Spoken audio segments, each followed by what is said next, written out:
tidak terlena dengan kehidupan dunia. Wa mal hayatud dunya illa mata'ul ghurur. Mereka sadar bahwa dalam firman Allah, dan tidaklah kehidupan dunia itu kecuali mata'ul ghurur. Ya, sebuah kesenangan senda gurau yang melalaikan. Jadi Bapak dan Ibu yang dirahmati Allah Subhanahu wa taala, para pemirsa kajian Ba'da Zuhur Masjid Al-Hidayah dari Bapeten, mudah-mudahan dua baris itu sudah mengena buat kita bahwa kita ini bukan manusia yang belum ada, di antara kita belum ada jaminan masuk surga. Oleh sebab itu kita harusnya lebih banyak lagi beribadah, melaksanakan amal soleh, ya, seperti para sahabat yang sudah dapat jaminan. Kemudian wa ahadus sittati ashabis syura. Abdurrahman bin Auf termasuk salah satu di antara 6 orang ahli syura, anggota syura, yang yaum ikhtiyaril khalifati ba'dal Faruq, yang mereka itu punya tanggung jawab untuk memilih, ya, memilih khalifah setelah wafatnya Umar al-Faruq. Umar itu adalah khalifah kedua, berarti pemilihan khalifah ketiga. Dan ini menunjukkan bahwa Abdurrahman bin Auf dipercaya oleh Umar bin Khattab. Kita tahu bahwa ketika Umar bin Khattab ditikam oleh seorang Majusi yang pura-pura masuk Islam di Masjid Nabawi ketika memimpin sholat, Umar bin Khattab tidak langsung wafat, tapi masih bisa hidup beberapa hari sambil bisa mengumpulkan 6 sahabat agar mereka berkumpul untuk dalam rangka memilih khalifah berikutnya. Ini menunjukkan bahwa Abdurrahman bin Auf ini adalah orang kepercayaan Umar, salah satu di antara yang dipercaya Umar. Dan kita tahu bahwa Al-Faruq atau Umar bin Khattab ini adalah orang yang sangat-sangat selektif dalam mengangkat pejabat-pejabatnya. Ketika beliau menjadi khalifah, ya tidak sembarang orang bisa menempati posisi-posisi tertentu kecuali sudah diakui oleh Umar bin Khattab keimanannya, ketakwaannya. Jadi memang luar biasa sahabat kita ini. Nah, berikutnya lagi kita melihat bahwa aslama Abdurrahman bin Aufin qabla an yadkhula Rasulul Karim salawatullahu alaihi Darul Arqam. Jadi Abdurrahman bin Auf ini sudah masuk Islam, sudah ikut berdakwah bersama Nabi sejak Rasulullah belum mengumpulkan sahabat untuk mengaji di rumahnya Al-Arqam bin Abil Arqam. Ini berarti beliau sudah masuk Islam di 3 tahun pertama, ya, ketika dakwah masih sirriyah. Dia sudah menjadi orang-orang terpilih dengan sendirinya. Allah pilihkan dia. Allah jadikan dia sebagai orang yang bertakwa kepada Allah Subhanahu wa taala. Nanti kita akan menyaksikan bahwa setelah fase dakwah terbuka, banyak orang yang masuk Islam. Sehingga Rasulullah mengumpulkannya di rumah Arqam, makanya dikenal istilahnya Darul Arqam. Ya, Darul Arqam. Beda dengan Darul Arqam yang dulu pernah populer di Indonesia tahun 90-an. Itu adalah suatu perkumpulan orang sekarang. Kalau dulu yang disebut dengan Darul Arqam itu adalah tempat pengajian para sahabat di kota Mekah, tidak jauh dari Darun Nadwah, tempat berkumpulnya orang-orang musyrikin Quraisy. Ya. Tapi orang Quraisy tidak pernah tahu di mana Darul Arqam, karena memang tempatnya cukup dirahasiakan oleh Nabi Shallallahu Alaihi Wasallam. Nah, sebagai konsekuensi dia bersama dengan rombongan orang-orang yang pertama kali masuk Islam ini, walakiya minal adabi fi sabilillah. Dia juga merasakan bagaimana penganiayaan kepada orang yang berada di jalan Allah. Ya. Dan sepertinya kalau kita lihat di dunia sekarang, sepertinya waktu berulang ketika orang berislam ya dituduh, divonis, difitnah dengan berbagai macam fitnahan. Dari negara barat, negara utara, negara selatan, timur, ya. Bahkan mungkin di Indonesia juga sebagian orang banyak yang difitnah karena keislamannya. Banyak orang yang disalah mengerti karena ingin menegakkan Islam di dalam kesehariannya. Ya. Zaman dahulu juga begitu. Walakiya minal adabi fi sabilillah. Ya, malakiyahul muslimun al-awwalun. Karena memang di dalam hadis disebutkan bahwa orang-orang yang tetap teguh dalam Islam akan sampai lagi ke masa di mana mereka akan dicurigai, mereka akan dianggap aneh, akan dianggap, ya, ketika orang banyak bermaksiat, maka ketika seseorang menghindari maksiat dianggap aneh. Ketika masyarakat terbiasa dengan riba, orang yang menghindari riba dianggap aneh. Ya. Jadi kembali lagi nampaknya ke masa lalu. Ya. Dan ini berarti salah satu indikasi tanda akhir zaman, menjelang akhir zaman. Mudah-mudahan kita diteguhkan Allah di dalam Islam ini. Karena kemudian di dalam hadis ini fasabara wasabaru wathabata wathabatu wasadaqa wasadaku. Dalam keadaan berat seperti itu mereka bersabar. Abdurrahman bersabar, para sahabat bersabar. Kemudian thabat, thabat itu dalam bahasa Arab artinya kokoh. Ya, mereka tidak lentur, tidak menjadi orang yang patah semangat, tidak menjadi orang yang jatuh mentalnya hanya karena difitnah. Ya. Kemudian juga mereka berinfak dan bersedekah. Ya, padahal mungkin mereka juga hidupnya pas-pasan. Para sahabat tidak ada yang menunggu jadi kaya raya baru mau bersodakoh gitu ya. Karena para sahabat tidak melihat sedekah sebagai suatu yang harus dikerjakan hanya ketika sudah mapan. Bahwa sedekah justru sebaliknya kata Nabi, ketika kalian bersedekah maka Allah Subhanahu wa taala memberkahi harta yang engkau masih miliki atau engkau yang dan juga yang engkau infakkan fisabilillah. Wa fara bidinihi ilal habasyati. Kemudian Abdurrahman bin Auf termasuk orang yang menyelamatkan agamanya dalam ya karena memang disiksa, banyak yang diintimidasi, bahkan ada yang sudah dianiaya secara fisik, maka mereka berpergian atau pergi ya menyelamatkan agama mereka ilal Habasyah, ke negeri Habasyah. Kalau sekarang Ethiopia. Berarti kalau dari Mekah itu harus ke Jeddah dulu, dari Jeddah naik kapal, menyeberangi Laut Merah, mendarat di benua Afrika, baru kemudian jalan kaki lagi menuju Habasyah. Jadi perjalanan yang jauh. Dan ini disebut dalam Islam dikenal sebagai hijrah pertama kaum muslimin. Jadi orang-orang yang teraniaya diizinkan sama Nabi untuk berangkat ke Habasyah. Nanti Abdurrahman bin Auf ini termasuk orang yang juga hijrahnya itu 2 kali. Hijratan atau hijratain. Kenapa dia hijrah 2 kali? Walamma udhina li Rasulillah sallallahu alaihi wasallam, ketika perintah diizinkan oleh Nabi mereka untuk bil hijrati, untuk berhijrah sekali lagi ilal Madinah, menuju kota Madinah, maka kita pastikan kita dapatkan kana fi tali'atil muhajirin alladziina hajaru lillahi wa li rasulih. Jadi kembali Abdurrahman bin Auf bahkan kali ini diperintahkan oleh Nabi untuk memimpin hijrah orang-orang yang ingin menyelamatkan dirinya menuju kota Madinah. Jadi sebagai tali'ah itu bukan sekedar peserta hijrah. Tali'ah itu pemimpin hijrah. Jadi Rasulullah kan memberangkatkan sahabat itu bertahap, ya, gelombang demi gelombang.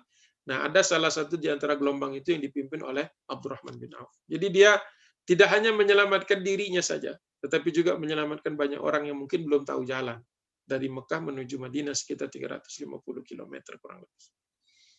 Zaman itu belum ada Google Map, jadi yang nggak tahu jalan ya sulit untuk bisa selamat sampai ke Madinah di cuaca yang terik, medannya padang pasir. Jadi Abdurrahman bin Auf adalah sahabat Nabi yang tidak pernah mengeluh ya ketika membantu saudara-saudaranya yang kurang mampu. Ya, baik itu tidak mampu secara finansial, nantinya dia akan menjadi seorang yang kaya dan kemudian sodakohnya banyak, ya, tapi juga dia tidak segan untuk menunjukkan seseorang kepada hal-hal yang memudahkannya. Nah, sesampainya di Madinah, Rasulullah kemudian mempersaudarakan kaum muhajirin dan ansor. Nah, kebetulan Abdurrahman bin Auf ini dipersaudarakan dengan Sa'ad bin Rabi. Akha bainahu wa baina Sa'dun. Ya, baina Sa'dun ibn Rabi al-Ansari, ya, baina Sa'di, maaf. Kalau dikait si baina jadinya Sa'di. Jadi dia dipersaudarakan oleh Nabi dengan Sa'ad bin Rabi al-Ansari, sahabat Ansar.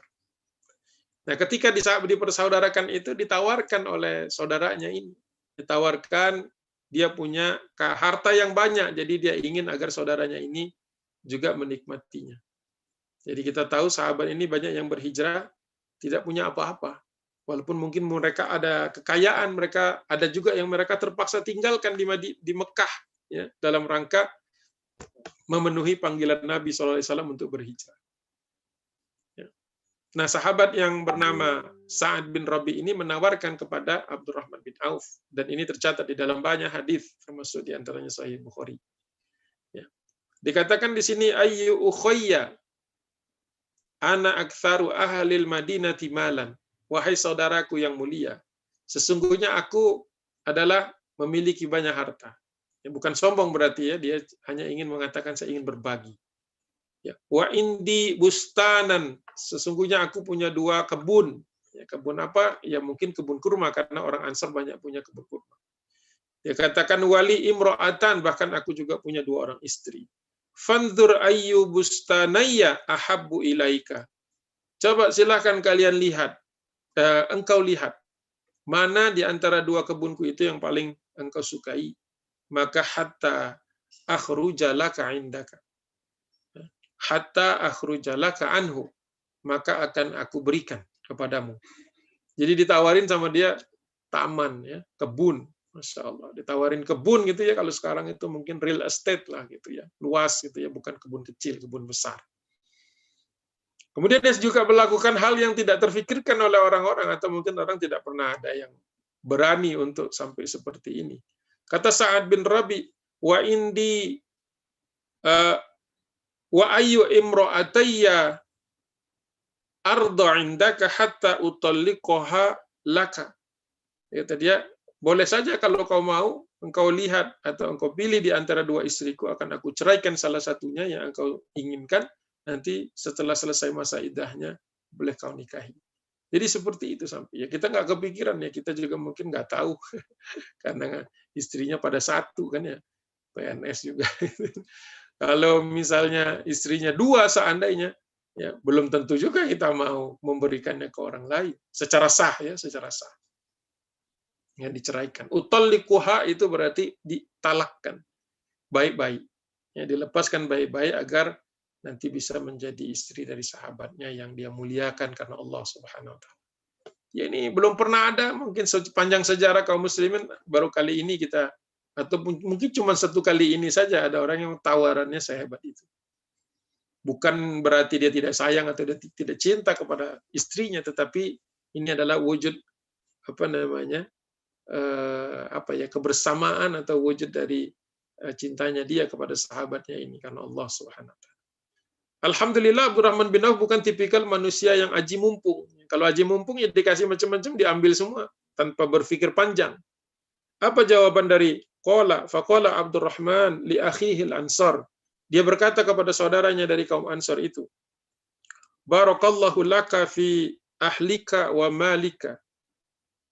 Ya, semoga Allah Subhanahu wa taala memberkahi ya, keluargamu, apa yang ada pada dirimu dan hartamu.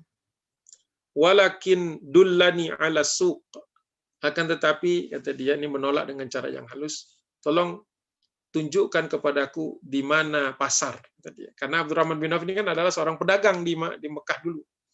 Jadi dia malu untuk menerima kebun, bahkan mungkin mendapatkan istri gitu, secara mudah gitu ya. Ya kita tahu kan kalau ingin beristri paling tidak ya punya penghasilan dan bisa memberikan nafkah dan juga bisa memberikan mahar. Jadi merasa tidak pantas untuk dikasih sebanyak itu fasilitas, maka Abdurrahman bin Auf minta tolong dullani, ya dalla itu tunjukkan. Ada juga makna dalla itu bantu. Jadi ada 2 makna di sini, tunjukkan di mana pasar dan bantu saya supaya saya bisa sukses juga di pasar. Dan betul saja kemudian wadallahu alaihi faja'ala yattajiru. Di situ terus lagi menjelaskan bahwa dia ditunjukkan dan dikasih modal untuk berusaha di pasar yang ada di Madinah karena dia belum tahu pasarnya di mana, baru sampai. Dan dia kemudian langsung berdagang. Wattafiqa yashtari wa yabi, dan termasuk orang yang gesit dalam membeli dan menjual. Jadi dia semacam middleman. Beli barang yang dicari orang kemudian dijual. Nah, selisihnya itulah yang disebut dengan wayarbah. Kemudian mendapatkan dia keuntungan, ya, wayad dakhiru, dan kemudian untuk keuntungan itu oleh dia disimpan, dijadikan modal supaya tidak tergantung dengan bantuan dari Sa'ad bin Rabi tadi. Kemudian wa ma huwa illa qalil. walaupun awalnya masih sedikit. Hatta ijtama'a ladaihi mahrun.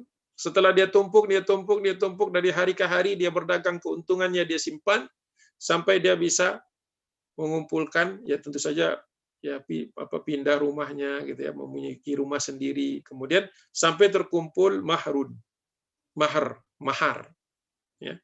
Untuk apa? Imra'atin fatazawwaj, yang nanti akan dia berikan kepada calon istri yang dia akan nikahi. Ya, jadi Masya Allah.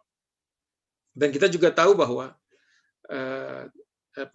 di antara tanggung jawab seorang suami kan ya, atau di antara salah satu sunnah Nabi adalah menikah, karena menikah itu menjaga dari maksiat. Sebagaimana kita berpuasa juga dalam rangka menjaga diri, melatih diri kita, ya, menguji diri kita agar kita kuat menghadapi segala macam godaan yang berupa hasrat seksual.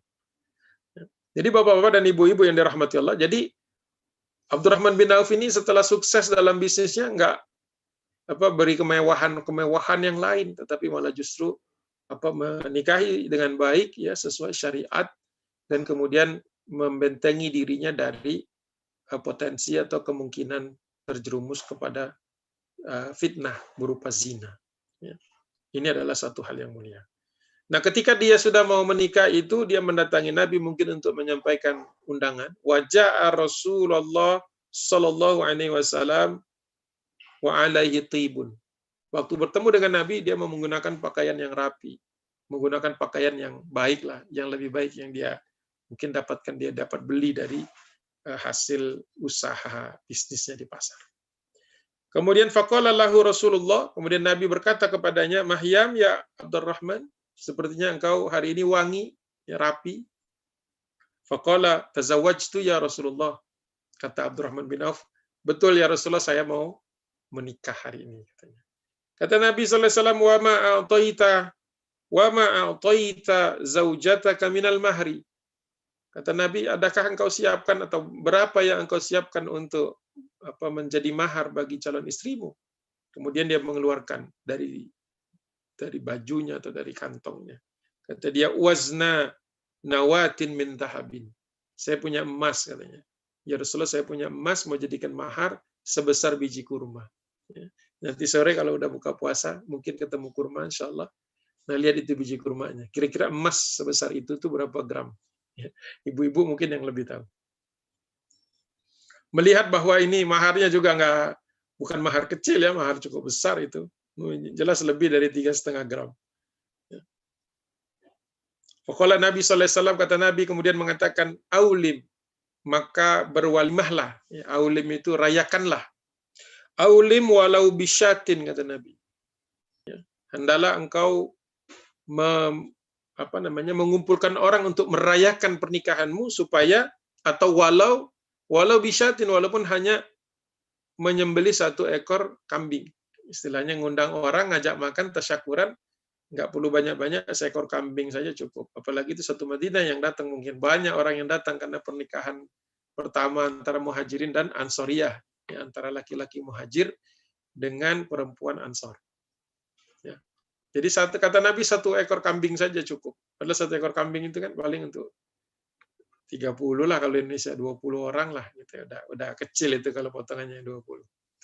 Bagaimana untuk orang muhajirin dan ansar? Jadi memang betul-betul sederhana. Ya, jadi bukan besar-besaran banyak-banyakan hidangan, tetapi lebih kepada tasyakuran. Maka ketika ini dilaksanakan, Rasulullah berdoa, barakallahu laka fi malika. Semoga Allah Subhanahu wa taala memberkahi hartamu. Dan ternyata doa Nabi ini Masya Allah terijabah, ya. Terijabah, dan kemudian bahkan menjadi salah satu yang menjadi ciri khas Abdurrahman bin Auf radhiyallahu anhu. Yaitu dia gemar bersedekah. Jadi hartanya itu diberkahi. Jadi definisi harta yang berkah itu adalah pemiliknya gemar bersedekah. Jadi kalau hartanya banyak tapi sedekahnya berat gitu ya, itu berarti hartanya belum jadi berkah buat dia. Nah, sekali waktu Rasulullah bersabda kepada sahabat-sahabatnya, fawaqafa fi ashabihi wa qala, jadi Rasulullah berada di tengah-tengah sahabat dan kemudian berkata, tasaddaqu fa inni uridu an ab'atha ba'than. Kata Nabi, hendaklah kalian gemar bersedekah, karena aku akan memberangkatkan banyak patroli rombongan untuk mengawasi wilayah kaum muslimin, menjaga wilayah kaum muslimin, ya, menjadi benteng bagi wilayah kaum muslimin. Ya, di Indonesia kan baru saja kehilangan satu kapal selam, ya, KRI Nanggala, ya, dengan nomor lambungnya 402. Ada 53 manusia, ya, terdiri dari pimpinan, awak, dan juga tim pendukung, ya, karena mereka itu kan waktu itu menyelam dalam rangka uji coba senjata baru, ya, torpedo atau rudal baru. Ternyata qadarullah kapal ini tenggelam. Sebab-sebab tenggelamnya masih simpang siur. Tetapi yang jelas mereka ini adalah orang-orang yang muslim, terutama adalah orang-orang yang berjaga-jaga, orang-orang yang mempertahankan kedaulatan Republik Indonesia ini dari gangguan asing tentu pertama, ya. Nah, namun mereka gugur, ya. Gugur ini mudah-mudahan karena banyak hadis yang mengatakan orang yang wafat dalam keadaan tenggelam, mereka adalah para syuhada, orang syahid. Mudah-mudahan yang muslim, kalau yang non-muslim kita tidak tahu bagaimana. Kalau dari pandangan Islam tentu saja ada konsekuensinya tidak beriman kepada Allah. Tapi kalau yang muslim ini adalah orang-orangnya kalau ikhlas karena Allah ketika bertugas, insya Allah tercatat sebagai orang yang syahid. Ya. Seperti itu. Jadi kata Nabi SAW, tasaddaku, bersodakolah kalian karena aku perlu pasukan-pasukan yang menjaga kedaulatan negeri kaum muslimin di kota Madinah. Jadi ya katakanlah diminta untuk menyumbang untuk pertahanan. Jadi ini spesifik, ya, tasaddaku fa ini uridu an ab'atsa ba'tsan. Jadi sodako yang kali ini tuh bukan untuk anak, bukan untuk fakir miskin, bukan untuk anak yatim, tapi khusus untuk pertahanan. Jadi ada pos-posnya gitu. Nah, apa yang terjadi setelah mendengar ini? Fabadara Abdurrahman bin Aufin ila manzilihi wa ada musri'an. Kembali dia dengan cepat ke rumahnya, tempat tinggalnya, dan kembali lagi menuju Nabi, dan dia berkata kepada Nabi, wa qala ya Rasulullah indi 4,000. Ya Rasulullah, saya cuma punya 4.000 dirham. Jadi dia pulang ke rumah, dia bawa uang yang dia punya di rumahnya itu hanya 4.000 dirham. 4.000 dirham itu sekitar 262 juta. 261, sekian. Dia berkata kepada Nabi, alfani, 2.000-nya, minha, dari 4.000, jadi berarti separuhnya, ya, aqrattuhuma rabbi, saya ingin sedekahkan di jalan Allah, memenuhi panggilanmu ya Rasulullah. Berapa separuhnya? Berarti 131 juta kurang lebih. Atau di buletin ke bawah 130 juta. Ya, Masya Allah, untuk pertahanan negara itu. Satu orang warga negara kaum muslim itu, negara Madinah waktu itu, berinfak 131 juta kurang lebih. Untuk pertahanan bangsa, untuk pertahanan negara, yaitu negara Madinah. Tapi dia mengatakan, ini kan dia bawa 4.000 tadi, dia cuma mau infakin 2.000, dan dia minta izin kepada Nabi, alfani minha, ya, wa alfani taraktuhuma li'iyali. Saya minta izin kepadamu ya Rasulullah agar 2.000-nya lagi saya tahan untuk keluarga saya. Karena keluarganya kemudian bertambah dan bertambah. Baik yang datang dari hijrah maupun anak yang dilahirkan dari keluarga yang dari pernikahan Abdurrahman bin Auf dengan istrinya kaum Ansor. Apa jawaban Nabi mendengar bahwa sahabatnya ini 2.000 untuk negara, 2.000 untuk dirinya sendiri? Apa jawaban Nabi? Barakallahu laka fima a'taita wa barakallahu laka fima amsakta. Semoga Allah, kata Nabi, semoga Allah berkahi apa yang kau berikan, dan semoga Allah juga berkahi apa yang kau tinggalkan. Jadi kalau seorang kepala keluarga, ya, bapak-bapak di sini semuanya kepala keluarga insyaallah, atau kalau yang masih muda-muda menuju menjadi kepala keluarga, maka setiap saat kita itu berpeluang mendapatkan pahala sedekah, sodako. Kenapa? Karena tadi membiayai hidup keluarga, menafkahi istri, ya, membelanjakan untuk keperluan anak-anaknya. Itu adalah suatu yang mendapatkan doa Nabi, wa barakallahu laka fima amsakta. Jadi Allah berkahi juga uang yang kita pakai untuk menafkahi keluarga. Tapi kita juga tidak boleh pelit untuk menafkahi urusan umat. Ya, kalau di Indonesia kan banyak bencana lah. Nggak tahu kalau misalnya kita mau beli kapal perang yang baru gitu, ya, masyarakat suruh ngumpulin duit apa enggak gitu. Ya, seandainya kasus-kasus korupsi itu bisa diselesaikan ya, sekian triliun, mungkin bisa lah beli kapal itu dengan mudah. Ya, kalau duit dari masyarakat ya, kalau kecrekan gitu apa namanya? Apa sih kalau yang di masjid itu suka keliling itu ya, kencrengan ya, kecrekan. Kalau di masjid kami pakai ini dia, pakai apa namanya? Pakai semacam bahannya dari kain gitu ya. Keliling itu dari Jumat atau salat-salat rawatib ya, kita masukkan uang di situ. Nah, itu termasuk yang kata Nabi wa barakallahu laka fima a'taita. Jadi yang kita kasihkan maupun yang kita belanjakan kepada keluarga, ini semuanya dapat keberkahan. Yang nggak ada berkah yang gimana? Yang dicari dengan cara halal dan karena apa namanya, harta itu dihisap 2 kali ya. Diambilnya dari mana sumbernya, kemudian dibelanjakan kemana. Kalau dapatkan dari cara yang haram, apalagi dibelanjakan ke haram, dapat apa namanya, dosanya 2 kali. Jadi hati-hati dengan harta. Banyak orang yang tidak selamat hisapnya karena harta. Paling aman adalah nafkahkan untuk keluarga dan infakkan, sodakohkan. Setelah tentu saja zakatnya dikeluarkan dulu. Baik, kita lanjutkan Bapak dan Ibu yang dirahmati Allah Subhanahu wa taala. Itu di awal-awal dia infaknya 131 juta, kurang lebih. Nah, sekali waktu ada peristiwa yang namanya Tabuk. Peristiwa Tabuk itu digambarkan dalam hadis yang panjang, saya ambil bagiannya saja. Wal amu fi Madinati amu jadbin. Waktu mau berangkat itu tahunnya atau musimnya lagi keras, lagi kering. Ya, was-safaru tawilun, dan perjalanannya bakal jauh. Wal ma'unatu qalilatun. Persiapan atau bekal yang bisa terkumpulkan untuk perjalanan ini masih sedikit, masih kurang. Warwahilu aqallu, dan binatang yang bisa ditunggangi, ya, transportasi kalau sekarang juga masih sedikit. Maka Rasulullah SAW menghimbau kepada sahabat sekali lagi untuk bersedekah. Kali ini sangat diharapkan sedekahnya besar. Jadi bab ikhlas jangan dibenturkan dengan bab besarnya sedekah. Kalau belum ikhlas, masuk bab niat dulu supaya ikhlas. Ya. Bab tauhid dulu supaya mengerti. Wa ma khalaqtul jinna wal insa illa liya'budun. Tidaklah aku ciptakan jin dan manusia ini kecuali untuk menyembah kepadaku. Selesai sudah bab niat tadi, ikhlas tadi, baru masuk ke bab sedekah. Jadi tidak ada dikotomi, ya. Boleh sedekah dikit asal ikhlas. Di dalam Islam, kalau sudah ikhlas, naikin kuantitasnya. Ya. Makanya contoh-contoh para sahabat ketika sedekah, ini sebentar lagi saya bacakan, memang kuantitasnya luar biasa. Di luar kewajaran kalau menurut kita. Bahkan menurut sahabat Umar itu juga dianggap di luar kewajaran. Coba kita lihat bagaimana kisah. Wa kana fil tali'atil mutasaddiqin Abdurrahman bin Auf. Abdurrahman bin Auf juga tercatat sebagai orang yang mempelopori para pesedekah. Jadi dia yang bersedekah, kemudian orang akhirnya berbondong-bondong bersedekah juga.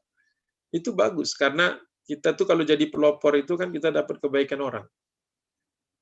Mandala ala khairin, itu kan hadisnya itu panjang, tentang barang siapa nunjukin satu kebaikan maka dia mendapatkan pahalanya dari pahala orang yang mengerjakannya tanpa mengurangi pahala orang itu.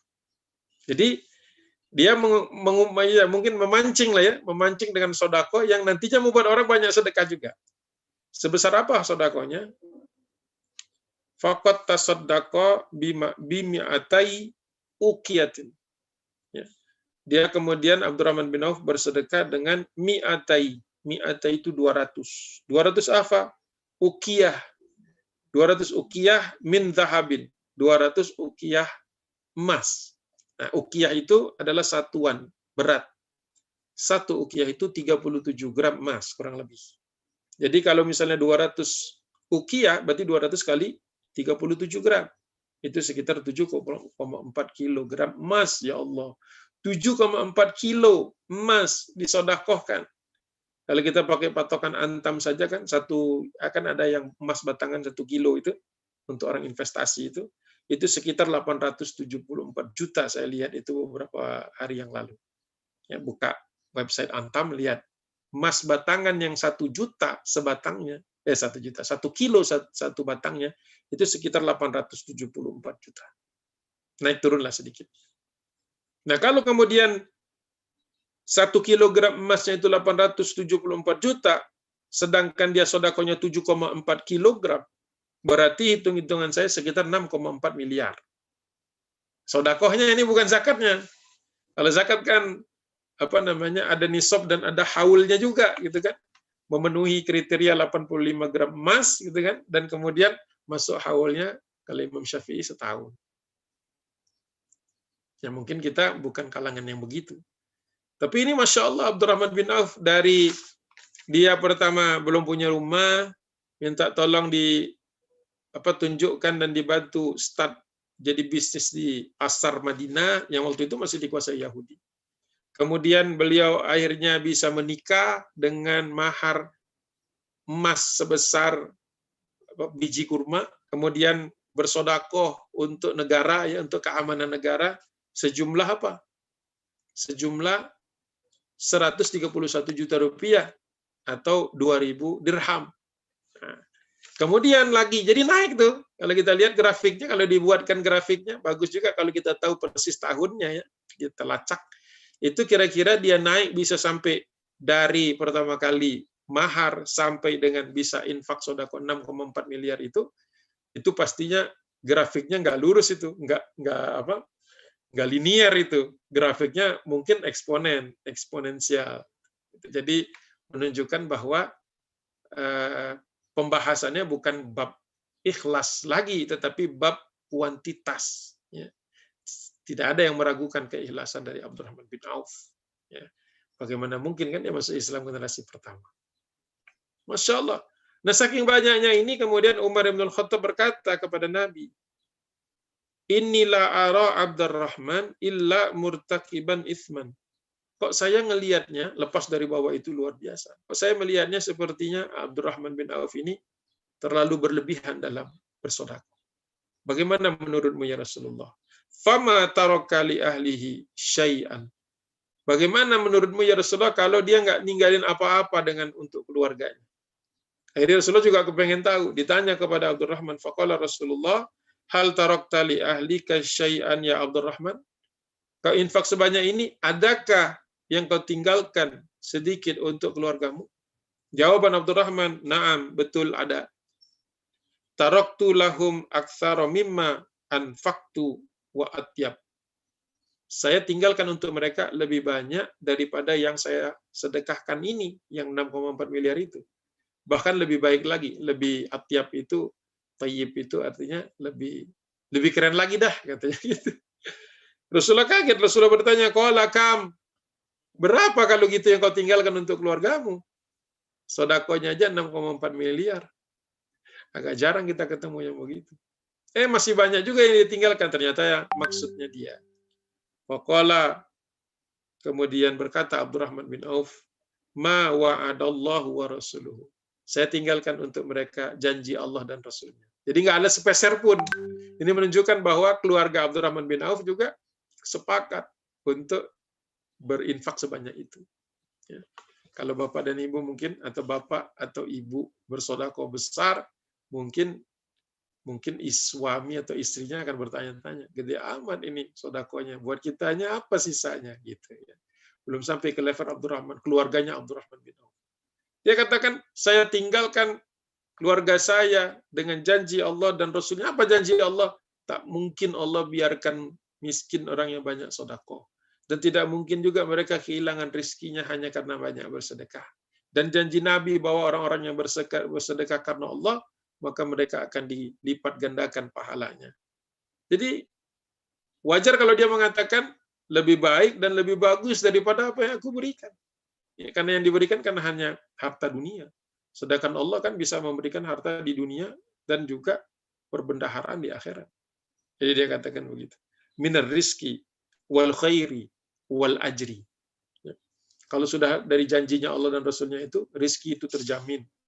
Kebaikannya terjamin. Dan balasannya juga terjamin. Barulah Umar nggak jadi lagi nanya. Karena apa? Ternyata benar dugaan Umar. bahwa ini habis-habisan nih sodakonya, nggak disisakan untuk keluarganya, tetapi kekhawatiran Umar bin Khattab hilang.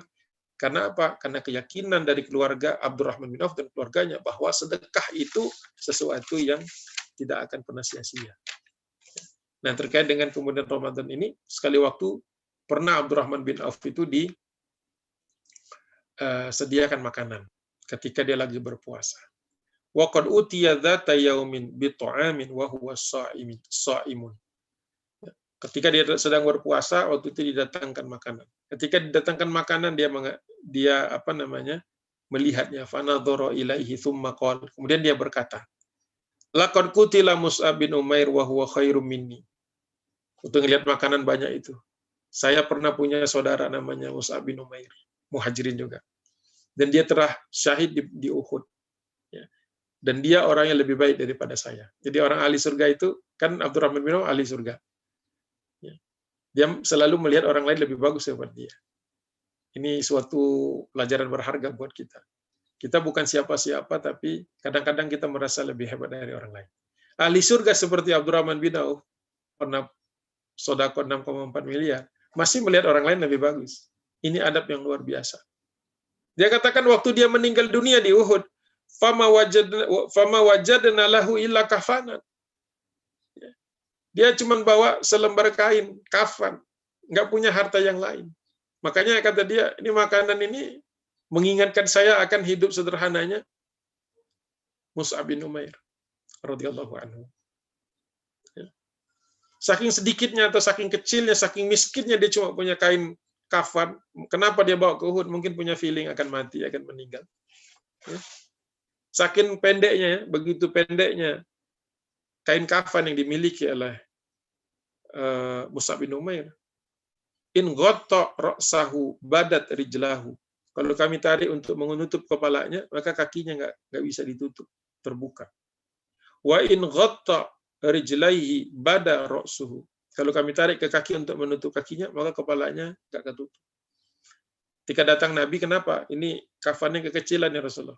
Udah, tarik aja ke kepala, kata Nabi. Masukkan ke dalam liang kubur, tutup kaki bagian kakinya dengan pelepah-pelepah pohon kurma. Karena Allah Subhanahu wa taala, kata Nabi, sudah menunggunya dia. Udah, selesaikan saja. Karena apa? Statusnya Mus'ab bin Umair ini syahid. Syahid itu orang yang tidak dihisab wafatnya. Tidak dihisab, dia langsung masuk ke surga. Dengan syarat dia tidak punya hutang.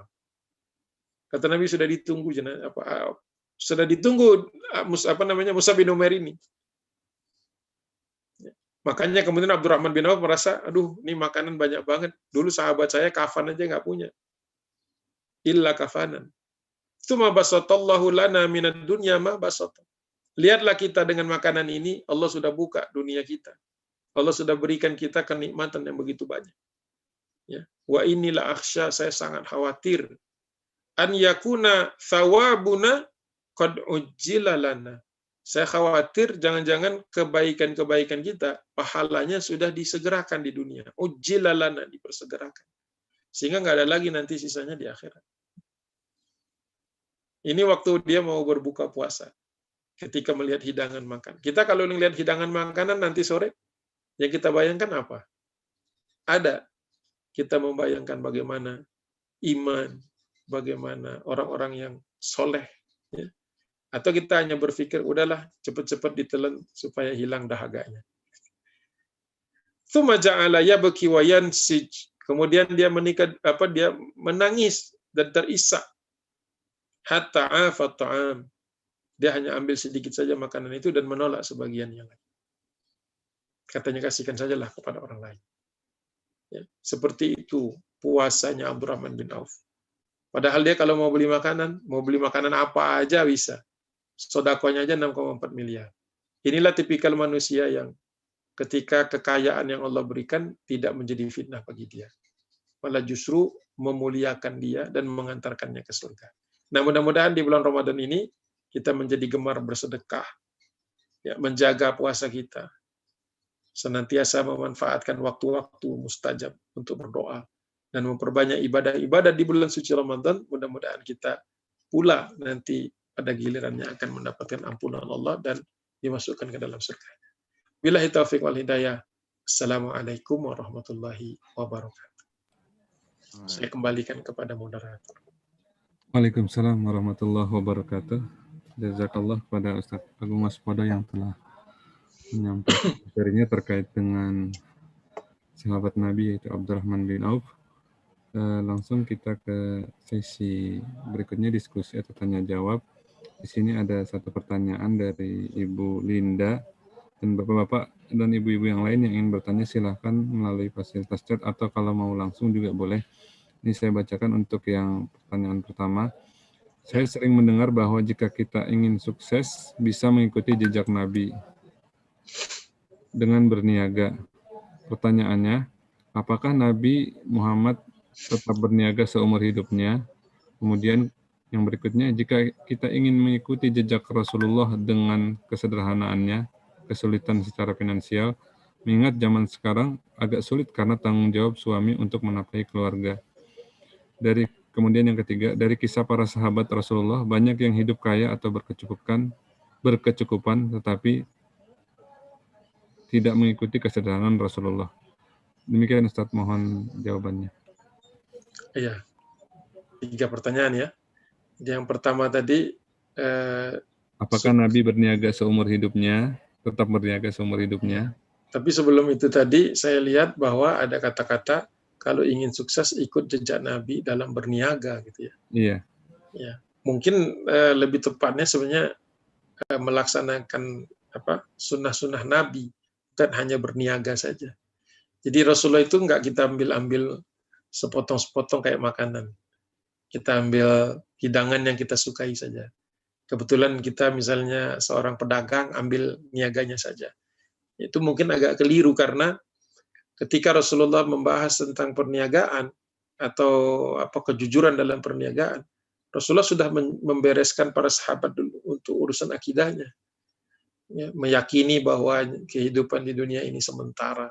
Jadi bab tentang perniagaan itu bahkan di dalam pembahasan kitab-kitab fikih yang umum, bukan kitab fikih jual beli, itu selalu menempatkan pembahasan tentang perniagaan itu agak ke tengah atau bahkan ke akhir. Jadi selalu dibahas dalam fikih itu ya mulai dari sholat dulu, niatnya, wudhu dan sebagainya diteruskan sampai ke belakang. Itu menunjukkan bahwa ketika kita ingin sukses dalam berniaga, di samping kita mengikuti cara Nabi, ya, kejujuran Nabi, jangan lupa juga kita beribadahnya seperti ibadah Nabi. Jangan sampai ada orang yang mengatakan, saya sudah melakukan semua yang dibiasakan Nabi, tapi nggak sukses-sukses juga. Gitu. Nah, itu nanti kalau kejadiannya seperti itu, pertanyaan ini jadi terbalik. Ya, seharusnya ditanya lagi, apakah sudah sholat tahajud seperti Nabi? Apakah sudah sholat duha seperti Nabi? Jadi ngerti nggak? Jadi Rasulullah itu bukan seorang trainer, bukan seorang motivator bisnis, gitu, yang tahu trik-triknya. Tapi Rasulullah mengajarkan tentang bahwa ya, ketika kita menyembah Allah, ketika kita berdoa dengan sepenuh hati, maka bisnis-bisnis yang dilakukan oleh sahabat itu hampir seluruhnya berkah dan tumbuh gitu. Jadi kalau mereka hidup kita tanya apa kunci bisnisnya, yang dia nggak akan jelaskan tentang marketing, dia tidak akan jelaskan tentang produksi, sistem ini dan sebagainya. Tapi yang diajarkan pastilah tentang bagaimana kejujuran, bagaimana akhlak, bagaimana ibadah. Karena para sahabat Nabi itu adalah orang ahli ibadah, ya, ahli ilmu, sebelum mereka menjadi pedagang-pedagang. Itu mungkin yang ingin saya luruskan dulu agar kita jangan sampai kita menganggap sebagai ini semacam coaching gitu ya, jadi pembimbingan tentang perniagaan. Itu yang pertama. Nah, pertanyaan pertama tadi ada masalah apakah Rasulullah berdagang seumur hidup? Rasanya tidak, karena memang Rasulullah lebih banyak pembahasan tentang perdagangannya itu ketika masih di Mekah. Dan itu sebelum menjadi nabi, sebelum diangkat sebagai rasul. Jadi bisnis nabi itu sudah maju dan bisa berjalan tanpa terlalu banyak tanpa harus diurusin hari demi hari. Nah, kalau kita mungkin punya bisnis ini sampai menuntut kita turun di lapangan bertahun-tahun, ya, nggak jalan-jalan bisnisnya, bahkan kalau kita tinggalkan ambruk. Ya. Jadi bagaimana itu menciptakan suatu bisnis yang setelah dibina sedemikian rupa dia bisa jalan sendiri. Sehingga Rasulullah nantinya setelah jadi nabi tentu saja fokus menjadi seorang rasul untuk menyampaikan dakwah. Bisnisnya jalan. Dan beliau punya istri yang bisa mengelolanya di Mekah. Dan ketika dia hijrah ke Madinah, Rasulullah melanjutkan sebagian dari bisnis itu. Tapi tidak pernah dibahas secara panjang dan lebar. Apalagi pada waktu itu sudah banyak para sahabat yang sukses bisnisnya juga. Sehingga mereka ya berlomba-lomba untuk membiayai kehidupan Nabi. Sehingga Rasulullah tidak harus sibuk sesibuk-sibuknya ya, lebih sibuk daripada kesibukan berdakwah. Ya, itu. Jadi kekhasan Nabi yang nggak bisa kita contoh itu adalah Nabi itu disupport oleh sahabatnya yang lain semuanya. Ya, kalau nunggu disupport sama orang ya tadi mungkin malah nggak bisa ngapa-ngapain. Ya, seperti itu. Kemudian yang kedua tadi bicara tentang kesederhanaan Rasulullah, bukan berarti Rasulullah sulit secara finansial. Kesederhanaan Nabi itu adalah ketika infak Nabi itu juga ya seperti infaknya para sahabat, walaupun tak pernah diceritakan. Ya kalau sahabat saja bisa infak sebesar itu, Nabi juga bisa, dan Nabi juga kalau sodako itu kan banyak sekali, tapi tidak pernah dibahas gitu. Karena Rasulullah menjadi inspirasi bagi para sahabat. Jadi kalau ada peristiwa-peristiwa besar di kalangan sahabat Nabi itu ya pastinya ada contohnya pada diri Rasul Shallallahu Alaihi Wasallam. Ya kalau sekarang tanggung jawabnya sebagai kepala keluarga. Ya memang itu tanggung jawab semua orang. Kita nggak bisa berlindung di belakang itu. Ya kalau kita memang mencari nafkah untuk keluarga, ya memang harus bisa membagi waktu, atensi untuk keluarga itu sendiri. Karena keluarga kan bukan hanya dikasih nafkah fisik ya kan. Dia juga diberi perhatian, rasa cinta, kasih sayang, perhatian, sebagainya. Ya memang sebagai rijalu qawwamuna 'alan nisa. Jadi seorang qawwam itu maknanya luas, bukan sekedar bisa mendatangkan nafkah, tapi juga bisa mengayomi, menjadi guru, ya, menjadi dokter istilahnya gitu ya, memecahkan masalah-masalah yang dihadapi keluarga. Nah, makanya dengan adanya istri yang solehah atau sebaliknya suami yang soleh, ini maka urusan rumah tangga insya Allah relatif lebih mudah diatasi ketimbang dikerjakan sendirian. Makanya sunnah Nabi itu adalah menikah. Yang terakhir tadi saya lupa apa pertanyaannya. Sahabat Dan ya. terakhir dari kisah para sahabat, Rasulullah banyak yang hidup kaya dan Enggak banyak. tidak mengikuti kesederhanaan Rasulullah. Enggak banyak yang kaya. Yang kaya raya itu ya Utsman bin Affan yang tersohor kisahnya ya. Utsman bin Affan, Abdurrahman bin Auf. Kemudian kalau dari kalangan sahabat Nabi Ansor ya kepala-kepala sukunya. Karena memang asetnya banyak. Jadi enggak semua. Sebagian sahabat Nabi ya banyak yang hidupnya pas-pasan. Makanya kita punya mekanisme zakat dan sodako. Itu adalah social safety net gitu. Jadi bagaimana orang-orang yang mungkin tidak seberuntung orang-orang tadi bisa tetap terjaga supaya tidak jatuh kepada kemiskinan. Dan ingat di zaman Nabi SAW, walaupun orang itu mungkin miskin, tapi dia tidak merasa miskin. Beda dengan orang sekarang.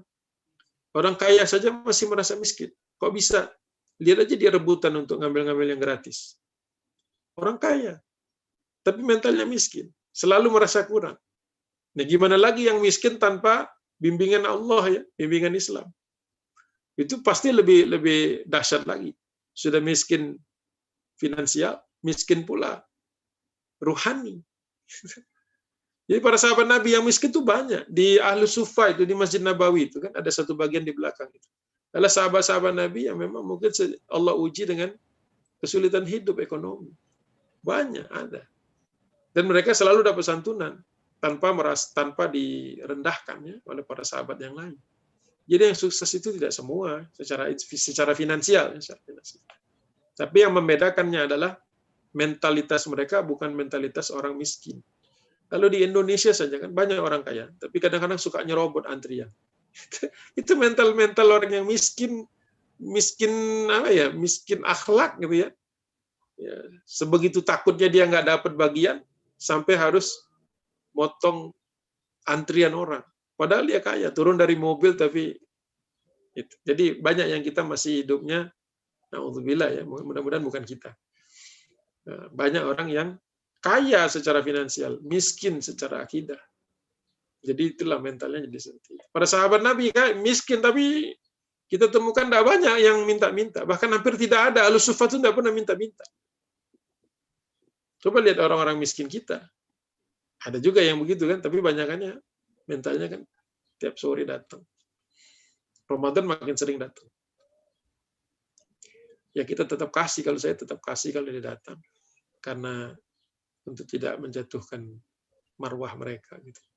Tapi di sisi yang lain ya apakah mereka terus-terusan begitu? Itu nanti hubungannya sama Allah SWT. Kita dapat sunnah Nabi yaitu memberi orang yang membutuhkan. Wallahu a'lam bishawab. Alhamdulillah, jazakallah Ustaz. Assalamualaikum Ustaz. Ada lagi yang mau ditanya Pak Rijal?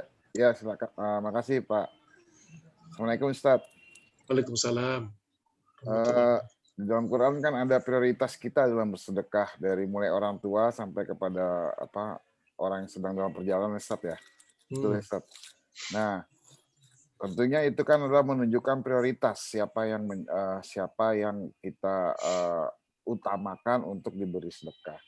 Nah, ini bagaimana kita misalnya membagi apa yang kita mau sedekahkan kan terhadap prioritas-prioritas tersebut. Misalnya gini, kita mau memberi sedekah ke prioritas ketiga, tapi ternyata prioritas kedua atau bahkan ke satu malah lebih butuh dari itu. Itu bagaimana kita artinya mempunyai pandangan dalam prioritas-prioritas ini gitu Ustaz. Jadi membagi apa yang kita mau sedekahkan atau kepada siapa yang kita sedekahkan. Begitu Ustaz. Iya. Kalau yang ada kriterianya itu zakat. Kalau sodako itu nggak ada kriterianya, boleh. Bahkan dalam beberapa kesempatan Nabi pernah sodako kepada orang mampu. Ditanya sama sahabat, ya Rasulullah kok ngasih orang itu kan kaya. Kata Nabi, saya kasih kepada dia supaya dia kemudian hatinya tergerak untuk menjadi orang yang gemar bersedekah. Jadi kalau sodako nggak ada batasannya. Jadi siapa saja boleh kita berikan. Walaupun kita tentu melihat bagaimana hubungan kita dengan orang tua, gitu ya. Bagaimana dengan keluarga kita, keluarga terdekat kita. Tapi sodako sendiri tidak pernah dibatasi. Jadi pernah dipakai di dalam zaman Khulafaur Rasyidin, lebih banyak dipakai untuk pertahanan negara. Karena memang masyarakat yang miskinnya udah nggak ada. Tapi di zaman tertentu ya banyak orang miskin, maka sodako menyasar kepada mereka. Gitu. Nah kalau terkait dengan sekarang ini, bagaimana kita mengurutkan sodako kita? Ya kita mulai dari yang paling wajib ya, yaitu keluarga. Yang tidak boleh jatuh miskin ketika sebenarnya kita mampu untuk membiayai. Tapi juga kepada keluarga juga ada kaidah-kaidah untuk tidak memanjakannya. Ya kan dalam Al-Quran juga ada ayat yang berkaitan dengan janganlah engkau pelit sampai kemudian kau sama sekali tidak mengeluarkan sedekah, dan janganlah engkau sampai begitu borosnya sampai kemudian kau sendiri tak ada punya uang. Itu ada ya, saya lupa ayatnya. Bisa saya carikan sebenarnya. Tapi satu hal yang menarik adalah bahwa kita juga harus berada di batasan tengah-tengah gitu ya. Tidak mencelakan. Jadi kalau misalnya kasus dari atau teladan dari Abdurrahman bin Auf itu bukan berarti semua orang bisa begitu. Itu kan hal-hal yang memang pilihan ya, atau orang-orang terpilih gitu. Kalau kita memberikan semua harta kita, belum tentu kita kuat mental juga untuk memulai lagi dari nol. Jadi ya kalau tidak kuat jangan diikutin. Saya tidak pernah menyuruh, oh ini harus sodakonya 100%, belum tentu kuat. Apalagi kalau akidahnya masih goyang, gampang goyang. Jadi itu harus kita ketahui batasannya. Mungkin untuk kita separuh aja udah bagus. Nggak usah separuh lah, 1/4 dari harta kita aja udah bagus. Berani sedekah seperti itu. Kalau sampai 100% saya khawatir malah kalau tidak kuat akidahnya bisa goyang dia. Nah, terkait dengan terkait dengan bagaimana kita skala prioritas kita, mulai dari pastikan orang tua kita tidak melarat, tidak jatuh miskin, sedangkan kita kaya. Dan kemudian baru keluarga-keluarga kita. Ada prioritasnya juga itu. Kemudian keluarga kita sendiri. Nah, setelah itu ya juga kita jangan sampai hanya membatasi pada keluarga saja. Karena kalau sudah seperti itu nanti akan masuk kepada ketimpangan sosial. Ketika kita tidak peduli kepada masyarakat lain, ya ini bahaya juga. Nah, mungkin tinggal masalah bagaimana mekanismenya, mungkin bisa kita pilih lah, misalnya dari yayasan yang bertanggung jawab, atau tempat anak-anak yatim yang kita bisa cek, ya, ada fisiknya gitu ya. Jadi bagus juga bergerak dari yang dekat-dekat, dari masjid terdekat, dari yatim terdekat gitu ya, janda-janda yang terdekat. Mulai dari situ dulu. Yang bisa kita kontrol secara langsung, bisa kita lihat secara langsung. Orang yang rajin bersedekah itu dijamin ya, hartanya nambah. Nah, ketika nambah lagi mulai berpikir kita, oke, keluarga sudah beres, orang tua sudah oke, lingkungan sudah bagus nih ya. Nah, lebar lagi. Ya, lebar lagi. Kan kalau patokan Nabi 50 rumah. 50 rumah. Nah, kalau sudah semuanya itu orang sudah melakukan itu, maka daerah itu kan akan makmur dengan sendiri. Maka baru kemudian kita lari lagi yang keluar. Mungkin ada provinsi lain. Atau kalau provinsi sudah beres, mungkin negara lain. Dan skala prioritas bukan hanya yang bisa kita lihat. Termasuk mana yang paling mendekati, misalnya kalau tidak dibantu, ini terancam murtad. Nah, itu dapat prioritas lebih daripada yang di bawahnya. Jadi tempat-tempat yang terjadi misalnya kristenisasi, atau banyak upaya-upaya pemurtadan, itu harus dapat bantuan lebih juga. Nah, itu gimana? Kita kan nggak tahu semuanya. Perlu kita bekerja sama juga dengan yayasan-yayasan yang sudah tersertifikasi ya, seperti Basnas gitu ya, Dompet Duafa, ya, ACT. Ya. Ada yang punya pemerintah, maksudnya bekerja sama pemerintah, ada yang swasta, dan semuanya bisa yang teraudit lah, teraudit. Jadi mudah-mudahan kita terus sering sedekah, makin nambah, makin banyak ruang lingkup sedekah kita, insya Allah. Begitu mungkin.